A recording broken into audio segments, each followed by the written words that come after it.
বন্ধুরা, রূপালী মিনি ব্লগে আপনাদের সবাইকে স্বাগত জানাই। আশা করি সবাই ভালো আছেন। আজকে নিয়ে এসেছি দেখুন একটি সুন্দর ধরনের নুন ঝাল টক খুব সুন্দর রেসিপি। এটা হলো আলু কাবলি। এই যে দেখুন আলু, এই আলু দিয়ে বানাবো আজ আলু কাবলি। চলুন কিভাবে বানাচ্ছি আর এর জন্য কী কী উপকরণ নিয়েছি দেখে নিন আর ঝটপট বানিয়ে নিই। চলুন। বানাতে আমি উপকরণ নিয়েছি, এখানে দেখুন মাঝারি সাইজের আলু। আমি এটাকে ধুয়ে নেব এবং কুকারে জল দিয়ে দুটো সিটি ফেলে সেদ্ধ করে নেব। এখানে নিয়েছি নুন, এখানে নিয়েছি গোটা জিরে, গোটা ধনে আমি শুকনো খোলাতে ভেজে আমি গুঁড়ো করে নিয়েছি। এখানে নিয়েছি জল, এখানে নিয়েছি চানাচুর, পেঁয়াজ কুচনো, বাদাম ভেজে নেওয়া খোসা ছাড়িয়ে নিয়েছি দেখুন। এখানে দুটো শুকনো লঙ্কা আমি ভেজে নিয়েছি, তারপর গুঁড়ো করে নিয়েছি।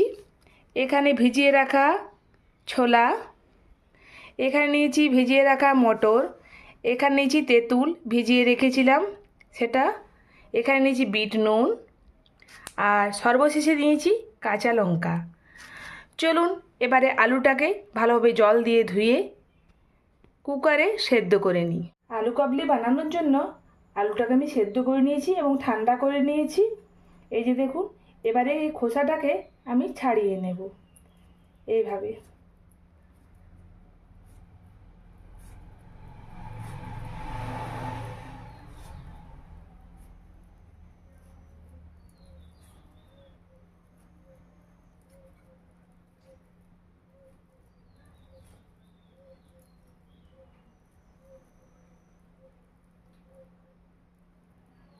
পুরো খোসা আমি ছাড়িয়ে নিয়েছি।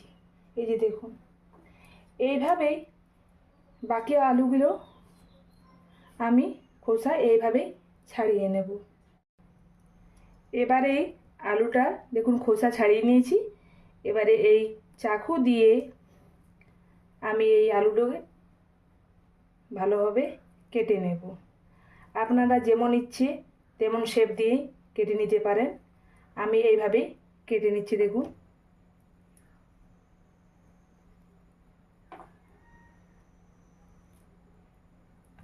আপনারা বটি সাইজও কাটতে পারেন।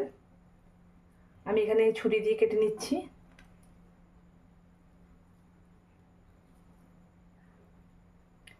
এইভাবেই বাকি আলু সেদ্ধ আমি কেটে নেব। আলু কাবলি মাখার জন্য আমি নিয়েছি একটা বড় পাত্র। এবারে নেব কেটে নেওয়া আলু,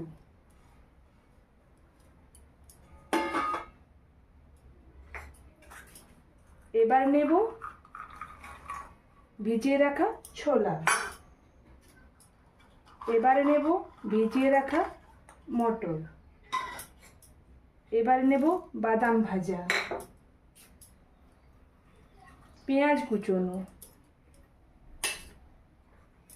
কাঁচা লঙ্কা কুচনো,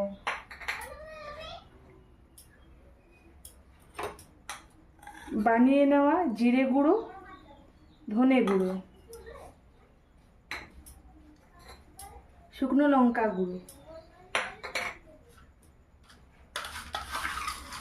চানাচুর,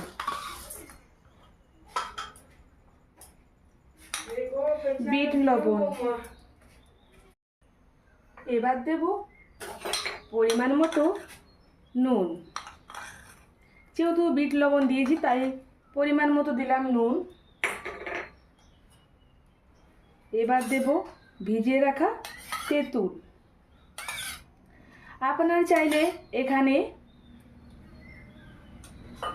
ধনেপাতা দিতে পারেন। আমি ধনেপাতা দিচ্ছি না, কারণ বাচ্চারা আমাদের খেতে চায় না ধনেপাতা, তাই আমি ধনেপাতা দিচ্ছি না। আপনারা চাইলে এখানে দিতে পারেন। এইভাবেই আলু কাবলি আমি মেখে নেব। আপনারা যে ঝাল পছন্দ করেন সেই অনুপাতে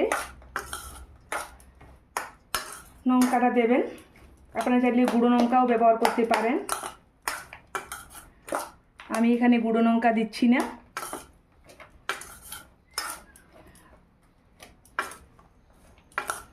যে যেমন টক পছন্দ করেন সেই অনুপাতে আপনারা টক দিবেন।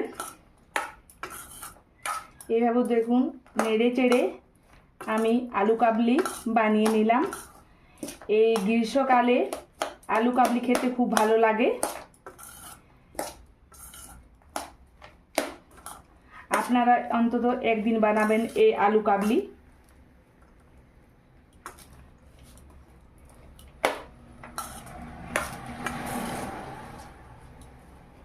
পুরোপুরিভাবে মাখা তৈরি আলু কাবলি।